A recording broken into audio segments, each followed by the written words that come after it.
नमस्कार, straight news में आपका स्वागत है। बुलेटिन की शुरुआत करते हैं खास खबरों के साथ। सीहोर जिले की झावर जनपद के रोजगार सहायकों ने अपनी मांगों को लेकर जनपद आर.डी. पटेल को आवेदन देकर समय पर वेतन सहित अन्य समस्याओं से अवगत कराया। इस दौरान समस्त रोजगार सहायक उपस्थित थे। आज हमने जो ज्ञापन दिया है, ये जो महंगाई का दौर चल रहा है, जिसमें पेट्रोल लगभग 120 प्लस चल रहा है और हमारे जो ग्राम रोजगार सहायक हैं उनको मात्र सैलरी 9,000 रुपये मिलती है। हालांकि होता ऐसा है, कई लोग काम करने में तेज होते हैं, कई थोड़े कम भी होते हैं, कम ज़्यादा होता रहता है। तो वो एक तो सैलरी समय पे नहीं मिलती है, 1 तारीख से लगभग 15 तारीख के बीच में मिलती है। तो हमारा कहना ये है कि 1 से 5 के बीच में हमारी जो 9,000 रुपये सैलरी है वो डल जाए, तो हम कम से कम पेट्रोल से निजात मिल जाए। नंबर 1 काम तो ये है। नंबर 2 काम हमारा ये है कि हमारी कोई ट्रांसफ़र नीति नहीं है, फिर भी यहाँ से कम 7-8 लोगों का अन्य पंचायतों में ट्रांसफ़र हुआ है और वो ट्रांसफ़र के कारण दूसरी जगह जब जाना होता है तो पेट्रोल ज़्यादा जलता है और उसके अगेंस्ट तनख्वाह कम सैलरी समय पर नहीं मिल पा रही है। क्या है सर मामला? क्या जो इनने ज्ञापन दिया है आज, जो सैलरी को लेके तनख्वाह समय पर नहीं मिल पा रही है। आज जो ज्ञापन दिया है, बस सैलरी समय पे मिलती है, हमेशा 1 से 5 के बीच में मिलती है। इस बार सैलरी बनने में वो इसलिए हुई है कि मैंने सभी का मूल्यांकन परीक्षण किया है और जिन लोगों ने बहुत कम काम किया था उनकी सैलरी रोकी गई है, इसलिए विलम्ब हुआ है। आज उनकी भी डल रही है। जिला गुना मध्य प्रदेश गुना भाजपा विधायक गोपीलाल जाटव ने एक्सीलेंस स्कूल पहुंचकर जिन बच्चों ने कोरोना वैक्सीन का दूसरा डोज कंप्लीट करवा लिया है उनको सम्मानित किया। माला पहनाकर बालिकाओं की पूजा की। वहीं विधायक ने वैक्सीनेशन से लड़ने से भारत के प्रधानमंत्री जो वैक्सीनेशन डोज इतनी जल्दी तैयार कर आमजन तक पहुंचाया, इसका धन्यवाद दिया। विधायक के साथ भाजपा जिला गजेंद्र सिंह सिकरवार, भाजपा युवा मोर्चा जिला अध्यक्ष वीरेंद्र धाकड़ भी रहे मौजूद। स्वानी यादव। आज जो आपको यहाँ माला वगैरह पहनाई गई है, किस संदर्भ में पहनाई गई है? क्योंकि है ना, दोनों वैक्सीनेशन कंप्लीट करनी है, इसीलिए विधायक जी ने पहनाई है। क्योंकि बहुत से लोग डरते हैं, नहीं लगवाते वैक्सीन, तो हमने लगवाई है। किस क्लास में पढ़ते हैं आप? 9 इसी स्कूल में? हाँ।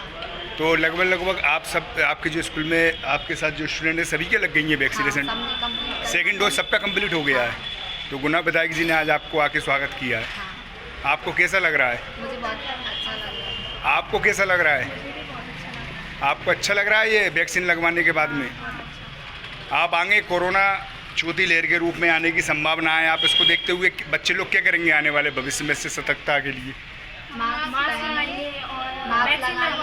लगवाएंगे और सोशल डिस्टेंसिंग रखेंगे। ये बात जो है, ये कोरोना के टाइम में बच्चे भी और सभी जो है ना जन मानव जो है मतलब सभी हमारी माता बहनें भी, बच्चे भी, पुरुष भी, सभी जो है ना प्रभावित हुए। चाहे वो अधिकारी कर्मचारी हो, चाहे जो है ना आम जनता हो। हमारे मध्य देश के प्रधानमंत्री, लोकप्रिय प्रधानमंत्री भाई मोदी जी ने जो है ऐसी आपातकाल को जो है ना मतदाना संभाल लिया, जो कोरोना काल को वैक्सीन लगवा करके सबको जो है मतदाना बचा लिया। हम सब जो है ना मतदाना उनका आभार व्यक्त करते हैं देश के प्रधानमंत्री जी का। भोपाल नगर निगम में पदस्थ सब इंजीनियर अपने घर में फांसी लगाकर आत्महत्या कर ली। बताया जा रहा है कि खुदकुशी करने से पहले उसका पत्नी से विवाद हुआ था। परिजनों ने हत्या की आशंका जताई है। नगर निगम के सब इंजीनियर आकाश तिवारी ने फांसी लगाकर आत्महत्या कर ली। वह निगम की सुएज शाखा में था कार्यरत। बताया जा रहा है कि पत्नी से विवाद के बाद शाहपुरा स्थित रुद्राक्ष पार्क बावड़िया में घर पर उसने फांसी लगा ली। वहीं पुलिस ने बताया कि कमरा अंदर से बंद था। परिजनों ने हत्या की आशंका जताई है। इस पर पुलिस का कहना है कि अभी पहलुओं की जांच की जा रही है। पोस्टमार्टम रिपोर्ट के बाद मौत का सही पता चल पाएगा। मामला यही है, पुलिस को सूचना मिली और वहां पर जाकर पता चला कि डोर जो है वो अंदर से लॉक था, उसको फोर्सिबली तोड़ा गया है। अभी एफएसएल की टीम बुलाई गई, डॉक्टर्स वो जांच कर रहे हैं उसका, और उनकी रिपोर्ट जैसे आएगी उसके ऊपर से कार्रवाई करेंगे कि डेथ बाय हैंगिंग है, पोस्टमार्टम इंजरीज है, एंटीमार्टम इंजरीज है, इनके बारे में क्वेरी की गई है। वो जैसी जानकारी आएगी हम लोग कानूनन कार्रवाई करेंगे। परिवार का आरोप है हत्या की आशंका बताइए, जो पत्नी से उसका विवाद हुआ था, तो ये आशंकाएं क्लियर हो जाएंगी जैसे हमारे पास रिपोर्ट आ जाए। उसमें समझ में आ जाएगा कि व्यक्ति ने खुद से ही सुसाइड लगाया है या किया है या फिर उसकी हत्या की गई। सुसाइड नोट वगैरह अभी तो सुसाइड नोट की जानकारी नहीं मिली। लड़की ने अपने प्रेमी के खिलाफ दुष्कर्म किए जाने का मामला दर्ज कराया है। आरोपी ने शादी का झांसा देकर गर्लफ्रेंड से दुष्कर्म करने के बाद शादी करने से इनकार कर दिया। लड़की को प्रेमी के किसी और जगह सगाई करने का पता चला तो उसने प्रेमी के खिलाफ पुलिस से शिकायत कर दी। आरोपी पुलिस ने गिरफ्तार कर लिया है। राजधानी के अशोकागढ़ इलाके लड़की के साथ उसके प्रेमी ने दुष्कर्म कर दिया। पुलिस ने बताया कि दोनों ही दोस्ती सोशल मीडिया से हुई थी। पीड़िता ने पुलिस को बताया कि उसके पड़ोस में रहने वाले तरुण राजपूत ने फरवरी 2021 में से दोस्ती हुई थी। मामला ऐसे है कि जो फरियादी बालिका है उसने ये आके रिपोर्ट की थाने में कि जो अब आरोपी है उसने पिछले साल मार्च में उससे सोशल मीडिया के माध्यम से दोस्ती बनाई थी और इन लोगों के उसके बाद कई बार मुलाकातें हुई और इन लोगों के शारीरिक संबंध स्थापित हुए और जो आरोपी है वो शादी का झांसा लगातार उसको देता रहा कि शादी कर लेंगे, इस तरह की बातें करता रहा।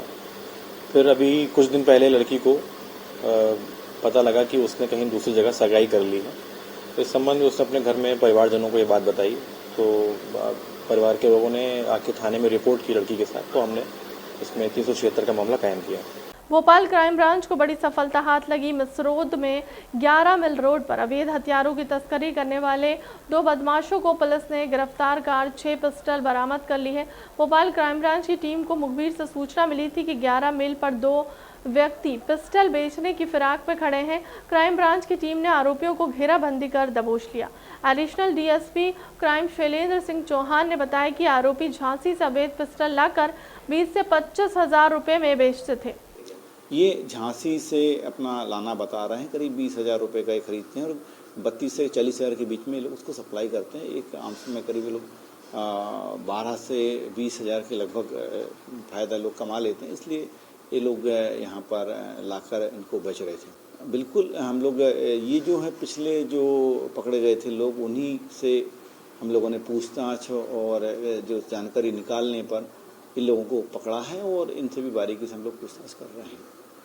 2 माह से फरार अवैध शराब तस्कर को क्राइम ब्रांच ने गिरफ्तार करने में सफलता हासिल की है। वह 50 लीटर अवैध शराब के मामले में फरार चल रहा और बैरसिया से करीब 1 साल से फरार था। क्राइम ब्रांच ने अवैध शराब का कारोबार करने वाले तस्कर को गिरफ्तार कर लिया है। आरोपी बैरसिया थाने से 1 साल से फरार था और क्राइम ब्रांच से 2 महीने से फरार चल रहा था। Crime branch additional DCP Shailendra Singh Chauhan ने बताया कि बदमाश पुलिस से बचने के लिए अलग अलग ठिकानों पर रहता था। आरोपी के साथियों को 9 पेटी अवैध शराब और 1 कार के साथ पहले ही गिरफ्तार किया जा चुका है। क्राइम ब्रांच के द्वारा लगभग 1 साल से बैरसिया और भोपाल से शराब के मामले में फरार आरोपी को पकड़ा गया। ये आरोपी पिछले 50 लीटर के शराब के मामले में लगभग 3 महीने से क्राइम ब्रांच से फरार था और 1 साल से लगभग बैरसिया थाने के अपराध में फरार था और बैरसिया थाने की सूचना पर इसको पकड़ा है। हम लोगों ने रिमांड पर लेकर पूछताछ कर रहे हैं। इनके साथियों और इनके धंधे के बारे में आगे की पड़ताल लगातार जारी है। मध्य प्रदेश के बैतूल में प्रेम प्रसंग के चलते एक शादीशुदा महिला को उसके मासूम बच्चे के सामने उसके प्रेमी ने चाकू से ताबड़तोड़ वार कर दिए। महिला की मौत को हो गई है। उसके शरीर पर आरोपी ने 16 घाव लगे हुए हैं। पुलिस ने आरोपी को हिरासत में ले लिया है। बैतूल के सारणी में सोमवार दोपहर एक प्रेमी ने प्रेमिका की चाकू मारकर हत्या कर दी। 2 साल से चल रहे प्रेम प्रसंग को खत्म करने की प्रेमिका ने बात की तो प्रेमी ने प्रेमिका के मासूम बेटे के सामने ही प्रेमिका पर चाकू से 16 वार कर हत्या कर फरार हो गया। वहीं इस घटना को देखकर मासूम बेटा डर गया है और खुद को अलमारी में बंद कर लिया। बेटा काय से मारा है? काय से मारा? किधर से भागा? गैलरी से भागा? नहीं, वो छुपा भागा कहाँ से? इधर छुप गया था वो आके? हाँ, तुम कहाँ थे? नहीं, तू कहाँ छुपा था? मैं यहाँ छुपा था। अच्छा, तू छुपा था। तो तुम क्यों छुपे थे बेटा? मैं तो मार दे। किसने? वो। नाम बताओ उसका बेटा, डरना नहीं। संदीप साहब। क्यों मारना चाह रहा था तुमको वो? पता नहीं, चक्कर चल रहा है। संदीप साहब ने मेरी औरत को चाकू से मार डाला। क्यों मारा? क्या विवाद था? 2 साल से उसके पीछे लगा हुआ था। कैसे परेशान करता था वो? मैं नहीं रहता था तो घर में आके उसको मारता था, कुछ भी उसके पीछे लगा रहता था हमेशा। जी। और आज क्या हुआ फिर? आज उसने उसको मार ही डाला, उसने चाकू से मार वो रोज गाली गलौज करता था हमारे घर पे, और मैं तो समझा दे के ऐसे बोलते जाओ करके। थाने में रिपोर्ट भी लिखे थे? बोला तुम मेरे को जेल में डाल दिए थे 3 दिन के लिए। क्यों जेल में डाला था? 151 की धारा लगा के मेरे को जेल पहुंचा दिया। मैंने जब उसको बोला तो झगड़ा जैसा हो गया था उससे। यानी पत्नी की शिकायत नहीं लिख रहे थे क्या थाने में?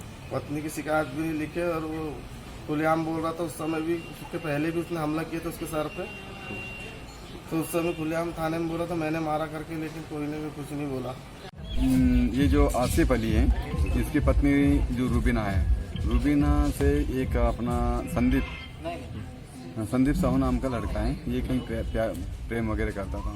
तो उसके बाद में जो है, चूँकि अब ये बच्चे वाली थी तो इसने इनकार कर दिया। इसी बात पर से आज उनका झगड़ा हुआ, और जिसमें जो है संदीप साहू ने उसको यानी चाकू से गोद कर उसकी हत्या कर दी। सर कितने घाव आए? रूबीना की शरीर पर 16 घाव है। सर प्रेम प्रसंग कब से चल रहा था इनका? लगभग विगत 2 वर्षों से। तो आज का विवाद हुआ तो कुछ पता चला सर? इसी बात पर से विवाद हुआ, क्योंकि महिला नहीं चाहती थी कि वो इसमें इंटरफेयर करे। वो अपने परिवार के साथ अच्छे से रहना चाहती थी। जी सर, आरोपी गिरफ्तार या फरार? अभी तो गिरफ्तार करना शेष है, राउंड अप। उज्जैन के इंगोरिया थाना अंतर्गत चंबल नदी से करीब 100 मीटर दूर ग्राम बुरावदा में झाड़ियों में मिली 2 लाश के बाद आज उज्जैन पुलिस को एक लाश और मिली। यह तीनों लाश एक ही परिवार की निकली। 3 लोगों की निर्मम हत्या से उज्जैन में सनसनी फैल गई।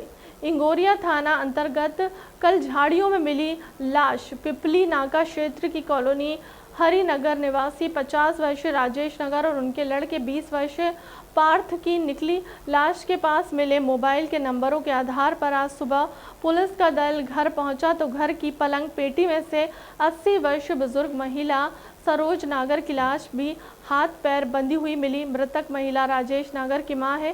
यह तीनों हत्या किसने की और क्यों, यह अभी अज्ञात है। ये जिवाजीगंज थाना क्षेत्र में एक महिला की लाश मिली है और प्रथम दृष्टया में मामला हत्या का प्रतीत होता है।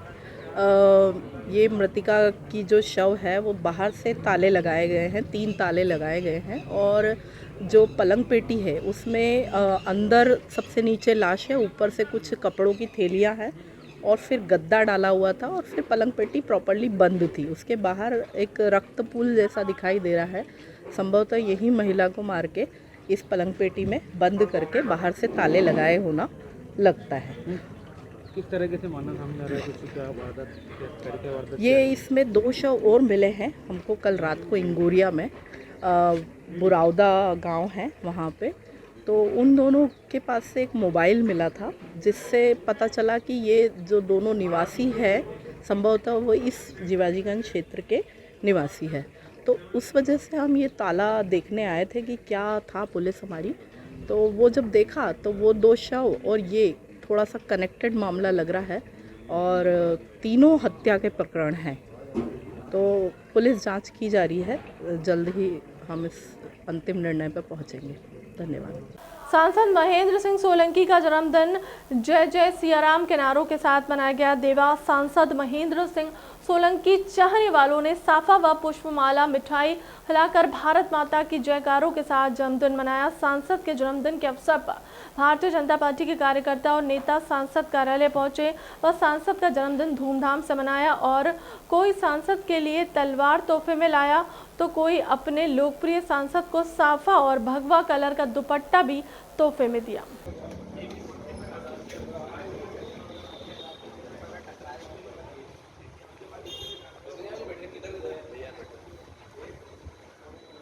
आज मैं कवि शशिकांत यादव हूँ। आज हमारे देवास लोकसभा क्षेत्र के बहुत लोकप्रिय सांसद आदरणीय श्री महेंद्र सिंह जी सोलंकी जी का जन्मदिन था। सब कार्यकर्ताओं ने कार्यकर्ता भाव से उन्हें माल्यार्पित किया, मिठाई खिलाई और उनका जन्मदिन मनाया। पूरे क्षेत्र से हजारों कार्यकर्ता उनसे मिलने आए और बड़ी सादगी से, सहजता से कार्यकर्ताओं के साथ मिलना जुलना और बधाई देना, बस ये एक छोटा सा कार्यक्रम था जो सहज भाव से अनौपचारिक रूप से। देश प्रदेश में बढ़ती महंगाई व बेरोजगारी जैसे विभिन्न मुद्दों को लेकर सोमवार को कांग्रेस का देवास में विरोध प्रदर्शन देखने को मिला, जहां चामुंडा कॉम्प्लेक्स पर सभी कांग्रेसी एकत्रित होकर नारे लगाते हुए कलेक्टर कार्यालय पहुंचे, जहां पुलिस व कांग्रेसियों में जमकर झड़प हुई व पूर्व मंत्री सज्जन वर्मा व अन्य कांग्रेस के वरिष्ठ नेता हुए खुद गिरफ्तार। मंत्री सज्जन वर्मा मीडिया से बातचीत में बोले कि ये मुद्दे ऐसे हैं जिन पर रोज आंदोलन होगा और हम सरकार की ईंट से ईंट बजा देंगे, तब तक चैन से नहीं बैठेंगे।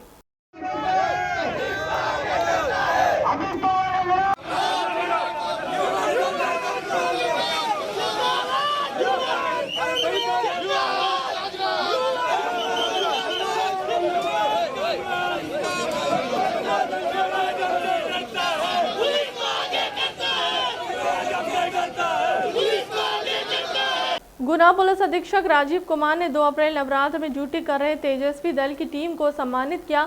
चैत्र नवरात्र में तेजस्वी दल में शामिल महिला आरक्षक निशा शर्मा द्वारा 90 वर्षीय बुजुर्ग महिला को उठाकर पहाड़ पर स्थित स्थान 20 भुजा देवी के दर्शन करवाए। इसी तरह की टीम में शामिल महिला आरक्षक ज्योति रघुवंशी, पूजा राजपूत, सभी का कार्य सराहनीय रहा। गुना पुलिस अधीक्षक राजीव कुमार मिश्रा ने पुष्पगुच्छ भेंट कर सम्मानित भी किया।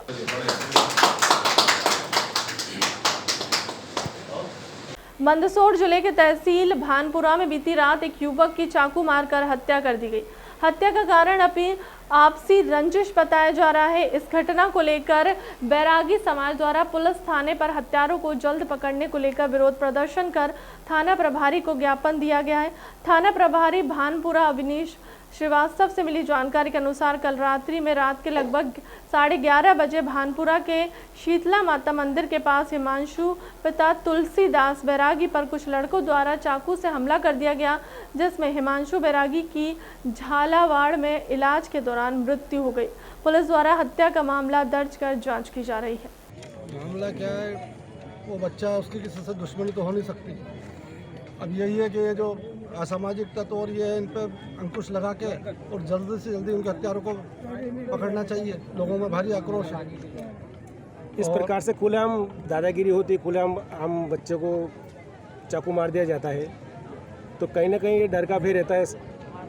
भय तो है। सब्जी लेके आ रहा था, सब्जी करके रखे, वो वापस आया थे, उसको आपके बच्चे के साथ महोदय से देखिए, वैष्णव बैरागी समाज, पुजारी समाज के हमारे जो भानपुरा के एडवोकेट है तुलसीराम दास जी बैरागी, हमेशा से समाज सेवा में भी अग्रणी रहते हैं। इनका बच्चा एक बालक, जो मासूम बालक था, होनहार बालक था, एकमात्र चिराग था इनके परिवार का, उसको जो है यहाँ पर कुख्यात एक तरह से कहे कि गुंडाराज टाइप काम हो गया है भानपुरा में। जो है 7-8 जो भी जितने भी लड़के थे, ये सारे असामाजिक तत्व थे। इन्होंने उस बच्चे को निर्मम तरीके से 7-8 जितने भी वार किए हैं चाकुओं से, उसकी हत्या करी है। और मैं तो बड़ा पूरा समाज और भानपुरा नगरवासी स्तब्ध इस बात से कि इतना भयंकर कांड, मतलब एक खुलेआम सरेआम हो गया मोहल्ले में, मतलब किसी को पता ही नहीं चला, एक बच्चे की जान ले ली। तो हमने अभी जो ज्ञापन दिया है, इसमें ये मांग करी है कि इनकी जो संपत्ति है उसको नष्ट किया जाए, इनको अतिशीघ्र गिरफ्तार किया जाए। और हम इनको जो है कल तक की मोहलत दे रहे हैं पुलिस को, क्योंकि परसों समाज जन फिर इकट्ठे हो रहे हैं भानपुरा में, और अगर परसों तक इनके खिलाफ ये जो हमारी मांगे कार्रवाई नहीं की गई तो उग्र आंदोलन वैष्णव बैरागी समाज द्वारा किया जाएगा।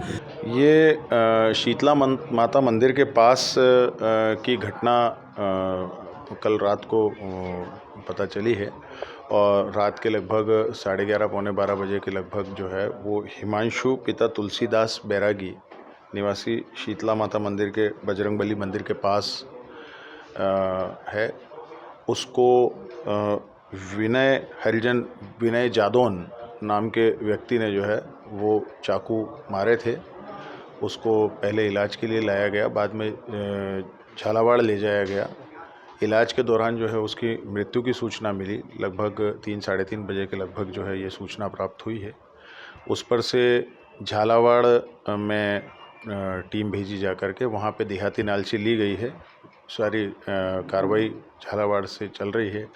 अभी मृतक का शरीर और परिजन जो है वो यहाँ 1-8 घंटे में पहुंचने वाले होंगे। फिलहाल के अब तक की खबरों में इतना ही। देश दुनिया की तमाम बड़ी खबरों के लिए बने रहे हमारे चैनल के साथ। नमस्कार।